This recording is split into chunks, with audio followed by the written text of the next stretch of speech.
복잡한 이 세상 속에 도대체 정답은 어디에 홀로인 내기 하나님 나라의 온전한 회복은 하나님이 만드신 모든 피조물의 회복입니다. 하나님이 창조하신 그 모습 그대로. 타일러가 이 책을 낸 이유는 지구의 상황이 너무나 절박하기 때문이라고 합니다. 책을 낸 타일러와 지금 이야기하는 저와 챌린저 간사님들이 완벽하지 않습니다. 전문성도 떨어지고요. 하지만 그게 목소리를 내지 못할 이유가 될 수 없다고 저자는 말을 합니다. 잘 모르더라도 이야기하는 것에 겁내지 말고 우리 함께 용기 내봅시다. 질문 하나 갑니다. 우리가 숨 쉬는데 정말 꼭 필요한 게 공기잖아요. 이것이 가장 많이 만들어지는 곳이 어디일까요? 아니야, 이거 아니야, 이거 아니야, 이거 아니야, 이거 아니야. 이거 이렇게. 이렇게. 내가 수영을 못하. 자, 정답이 나왔습니다. 권진원님이 답을 맞춰주셨는데요. 정답은 바다입니다. 깜짝 놀랐죠, 여러분? 우리는 보통 숲에서 가장 많은 산소가 만들어진다고 생각을 합니다. 근데 실제로는 바다예요. 네, 바다에서 작은 플랑크톤들이 번식하면서 산소를 배출하고 그게 우리가 숨쉬는 산소의 절반 이상을 차지한다고 합니다. 우리에게 없어서는 안 되는 산소의 출처를 우리는 잘 모르고 살았던 게 아닌가 싶습니다.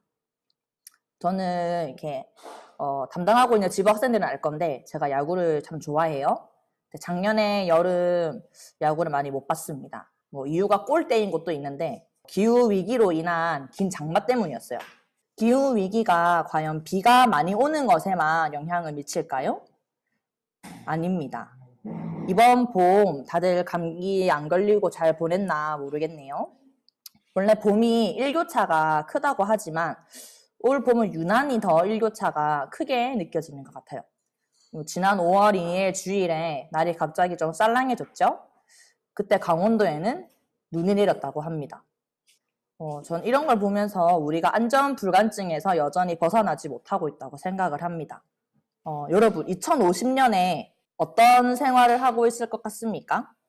2050년이 되면은 해수면이 지속적으로 상승을 한다고 해요. 해수면이 오른다는 건 단순히 바닷물 수면이 높아진다는 것만 의미하지 않습니다. 여기에 지하수도 해당이 됩니다. 해안 지역 도시에 지하시설이 침수되거나 지하수가 오염될 가능성도 높습니다. 그렇게 되면 우리는 물을 구하기 힘들어지겠죠? 물을 못 마시면 그 도시에서 살 수가 없으니 도시가 붕괴되겠죠. 그리고 바다가 넓어져도 바다의 산성화로 인해서 플랑크톤과 여러 바다 생물들이 죽게 됩니다. 그냥 노아의 홍수가 다시 재현된다고 보시면 됩니다.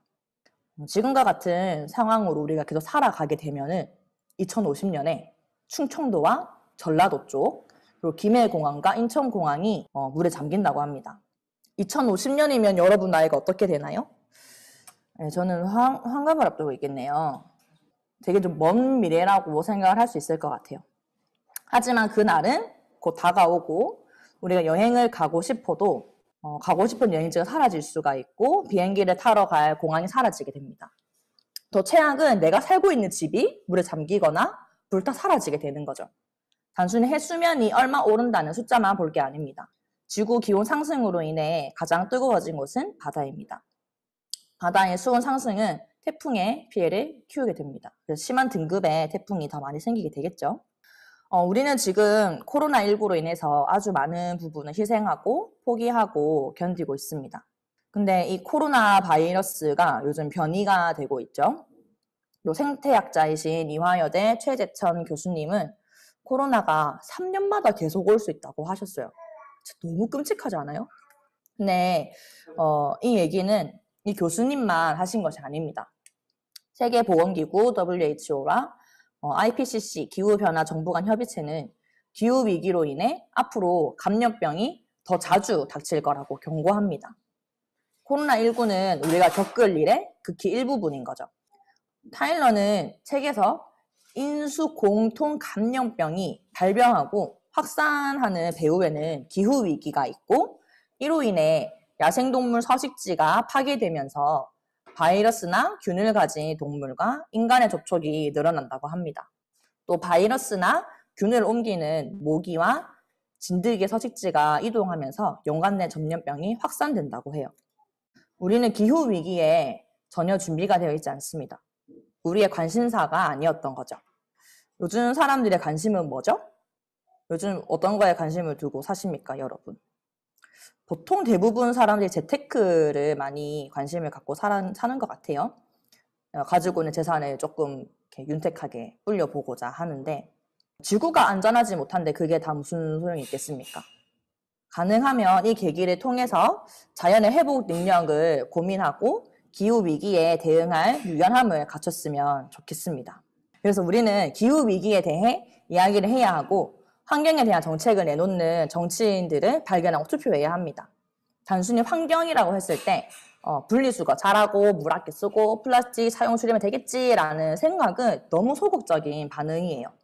물론 이런 작은 실천도 용기가 필요합니다. 하지만 비프에 참여한 여러분은 작은 실천으로 그치지 않기를 바랍니다. 제가 어디에 돈을 많이 쓰냐 했을 때 옷을 그냥 정말 많이 사요. 놀라지 마시고 제 옷장에 청바지가 최소 10벌은 있습니다. 20벌 이상일 수도 있어요. 제 앞에 계신 어떤 간사님은 바지가 한 3, 4벌인 걸로 알고 있는데 저는 청바지가 한 20벌 되는 것 같아요. 네, 싸다고 사고 예쁘다고 사고 디자인 다르다고 사고 제가 지불한 금액에는 오염에 대한 가격이 포함되어 있지 않았습니다. 청바지 한 장을 만드는데 물 7,000리터와 다량의 화학약품이 사용된다고 해요. 패션이 환경에 미치는 영향은 우리가 생각하는 것보다 엄청 커요. 수질오염, 미세 플라스틱 배출, 온실가스 배출 등 이걸 해결하기 위해서는 소비의 기준치를 올려야 합니다. 음식을 먹을 때, 물건을 살 때 등 말이죠. 기업이 만들어 놓은 것들 중에서 가성비 좋은 것을 선택해 사용하는 것이 아니라 나에게 가장 좋은 것을 선택해야 합니다. 나에게 가장 좋은 것은 뭘까요? 나의 미래를 지켜줄 수 있는 것입니다. 저는 2050년에 집도 없고 여행도 못 가고 물도 제대로 못 마시고 그렇게 늙고 싶지 않습니다.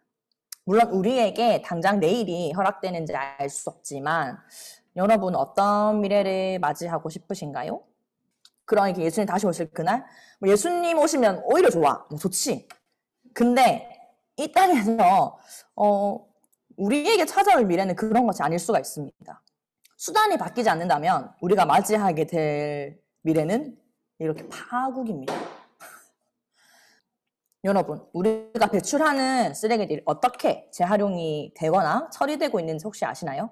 분리수거, 분리배출, 에너지를 아껴 쓰는 것 기본이지만 이것으로는 충분하지 않습니다. 이 시스템이 지속 가능한 구조인가 생각해보고 따져봐야 합니다. 그래서 에너지를 아끼는 것도 너무 좋지만 에너지 생산 방식을 바꾸는 것이 더 효과가 큽니다.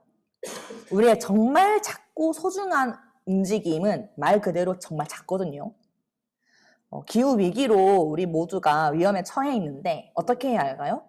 아무것도 안 하고 있으면 그것은 또 방조입니다. 기업이 자연을 망치고 나의 소비가 그것을 돕는데 그걸 몰랐다 하는 것은 동조하는 것이죠. 우리는 아무런 잘못이 없다고 핑계를 대고 싶어 합니다. 핑계로 우리의 내일이 나아질 수 있을까요? 여기서 좀 짚고 넘어갈 게 있습니다. 미세먼지가 과연 정확한 표현일까요? 미세먼지, 초미세먼지가 아니라 그냥 대기오염입니다. 이렇게 우리는 정답을 아는데 모르는 척하며 살아가고 있습니다. 타일러는 기후위기를 해결하기 위해 가장 중요한 것은 현실을 직시하는 것이라고 해요. 이 이야기를 나누면서도 우리 속에 가장 크게 자리하고 있는 감정은 어렵다일 것 같아요. 혹은 몰라 이거나. 제가 지금 감정을 담아서 여러분한테 되게 호소하고 있잖아요. 이게 분노하고 있는 겁니다.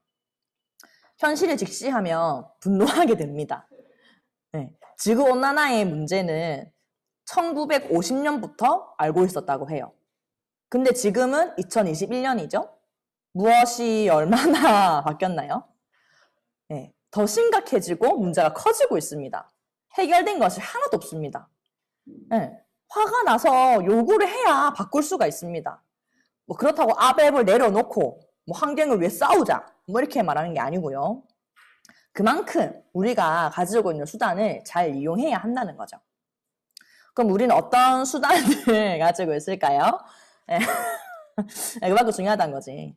선거할 때 투표권, 물건을 살 때 지불하는 돈이 바로 우리의 선택권입니다. 우리가 지금도 그렇지만 몇 년 전부터 일본은 불매하고 있잖아요. 그것도 환경에 관련해서 불매를 해야 한다 이거죠. 자연은 우리가 앞으로 살아가기 위해서 잘 보존해야 하기도 하지만 하나님이 만드신 피조물입니다. 이 피조물을 우리는 잘 다스려야 합니다. 왜냐하면 하나님께서 우리에게 맡기신 일이기 때문이죠. 하나님 나라의 온전한 회복은 하나님이 만드신 모든 피조물의 회복입니다. 하나님이 창조하신 그 모습 그대로 잘 보존하고 잘 지키기 위해서는 불편함이 따릅니다. 하지만 실제로 시도해보면 그렇게 많이 불편하지 않아요. 우리의 일상이 더 오염되지 않게 꾸준히 관심 가지고 회피하지 말고 하나씩 실천하고 주변 사람들과 이야기 나눴으면 좋겠습니다. 너를 지켜보고 있어 난 맨 위에서 비대면 수업처럼 믿니